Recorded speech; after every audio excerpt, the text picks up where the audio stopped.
मेरे जितने भी दर्शक गण हैं सबको मेरा प्यार भरा नमस्कार। मैं हूं ममता राउत और आप लोगों के प्यार से, आशीर्वाद से आज मैं जो कुछ भी हूं आप लोगों की वजह से हूं। तो आप सभी का बहुत बहुत बहुत धन्यवाद। ये संगीत का सफ़र मेरा जो शुरू हुआ है वो बहुत ही संगीतमय है। जिस स्कूल में हम थे, बंगला स्कूल में, उस स्कूल में संगीत कंपलसरी था और मेरी जितनी भी टीचर्स थी, मिडिल स्कूल में थी सुमिता रॉय दी, फिर सुमिता पॉल दी, फिर लवली दी जो कि अब नहीं रही वो, और उनको सबसे ज़्यादा श्रेय जाता है मेरे जीवन में, मेरे जीवन को संगीतमय बनाने में। बहुत अच्छे से सिखाती थी। आज लवली दी इस दुनिया में नहीं है, पर उनका आशीर्वाद ही है कि मैं फिल्म इंडस्ट्री में बहुत अच्छे अच्छे गाने गा रही हूँ। So thank you lovely the. TV का सफ़र ऐसे शुरू हुआ कि हम बहुत ऑडिशंस देते थे बड़े बड़े चैनल्स के लिए, और वो ऑडिशन देते हम बहुत थक गए थे। काफ़ी बार ऐसा हुआ कि निराश भी हुए कि मतलब first round, second round select हो जाते थे, थर्ड राउंड भी सेलेक्ट हो जाते थे, लास्ट में जो जजेस राउंड होता है उसमें सिलेक्शन मेरा नहीं होता था। तो कई बार ऐसा हुआ कि हम बहुत निराश हुए, पर फिर भी हम ऐसे सोचे कि शायद मेरी मंजिल बहुत सामने है, बहुत करीब है, इसलिए हम हताश हो रहे हैं। अपने आप को ना हताश करते हुए हम महुआ चैनल में आता था सुर संग्राम, उसका ऑडिशन दिए और माता रानी की कृपा हुई, साईं बाबा का कृपा हुआ मेरे ऊपर, और उस ऑडिशन में मेरा सिलेक्शन हो गया। और उस आप लोग तो जानते ही हैं कि उसमें हम मतलब विजेता घोषित हुए थे। तो आप सबको का धन्यवाद।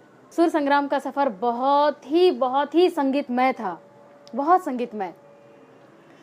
उसमें मतलब जो भी हम लोग लोकगीत गाते थे या फिल्मी गाने गाते थे, उन सब गाने का सबसे पहले चयन होता था। हम लोग अपना एक लिस्ट बनाते थे कि हम लोग आने वाले एपिसोड में ये गाने वाले हैं। उस थीम के ऊपर हम लोग गाने सेलेक्ट करते थे, चुनते थे, और उसके बाद अपने गुरुजन को वो गाना दिखलाते थे कि सर हम लोग आगे ये गाने वाले हैं। अगर हमारे गुरुजन को ऐसा लगता था कि ये गाना होना चाहिए तो उसमें थोड़े फेर बदल करके कहाँ कैसे गाना है वो सारा कुछ गुरुजन हमें बताते थे, और तब हम उस गाने को परफॉर्म करते थे। और उस गाने को परफॉर्म करने के पहले हम सबसे पहले अपने गुरु जी को और अपने भगवान को याद करते थे। और मेरा परिवार तो इसमें मतलब बहुत ही साथ दिया कि हम सुर संग्राम में थे। उस वक्त सब लोग मेरा मतलब प्रोत्साहन बढ़ाते थे, सारे ऑडियंस भी मेरा प्रोत्साहन बढ़ाते थे, तो बहुत अच्छा लगता था। और सुर संग्राम मेरे जीवन में मेरे लिए बहुत महत्व रखता है, क्योंकि सुर संग्राम से ही हमको पहचान मिला है। सुर संग्राम के बाद हम कहीं भी गए, दिल्ली गए, बॉम्बे गए, मद्रास गए, कहीं भी गए, सब लोग मुझे मेरे नाम से जानते थे। सब लोग मुझसे पूछते थे आप ममता राउत है ना जो सुर संग्राम में आती हैं। तो बहुत अच्छा लगता था, मतलब कि अब लोग मेरा नाम जानने लगे हैं। और सिर्फ ये साईं बाबा टेलीफिल्म्स के चलते हुआ और महुआ चैनल की तरफ से हुआ, तो बहुत बहुत बहुत अच्छा लगा। Thank you all. फिल्मों का सफ़र ऐसे शुरू हुआ कि सुर संग्राम के बाद मुझे कॉल आया, मतलब भोजपुरी के बहुत ही जाने माने म्यूज़िक डायरेक्टर हैं मधुकर आनंद जी का।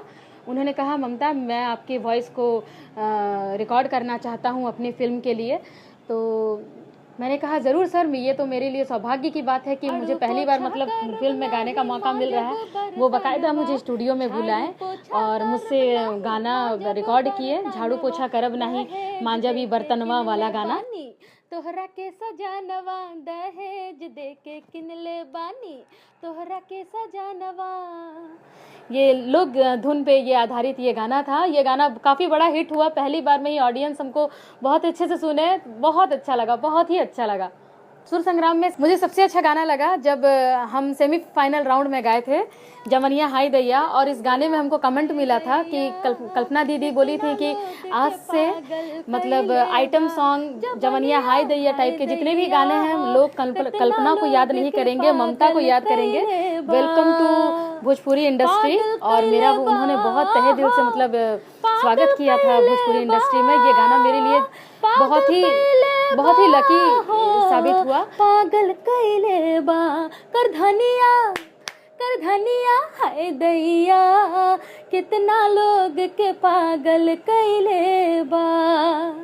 ये गाना हमको पर्सनली बहुत अच्छा लगता है। मैंने हिंदी फिल्म के लिए 2 गाने रिकॉर्ड किए हैं। एक तो रिलीज़ हो गया, फिल्म का नाम है दी शौकीन्स, और उसमें स्टार कास्ट है अक्षय कुमार जी, अनु कपूर जी, अनुपम खेर जी और पीयूष मिश्रा जी। ये बहुत ही अच्छी फिल्म है और इसमें मैंने एक आइटम सॉन्ग गाया था, बिकनी टॉप।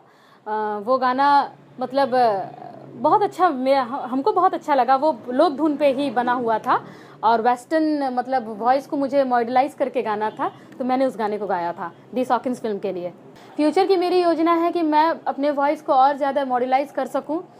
मैं फोक से फोक धुन और मतलब वेस्टर्न से वेस्टर्न गाने मुझे गाने के लिए मौका मिले और मैं उन गानों को बेहतरीन ढंग से निभाऊं और श्रोतागणों का दिल जीतूं।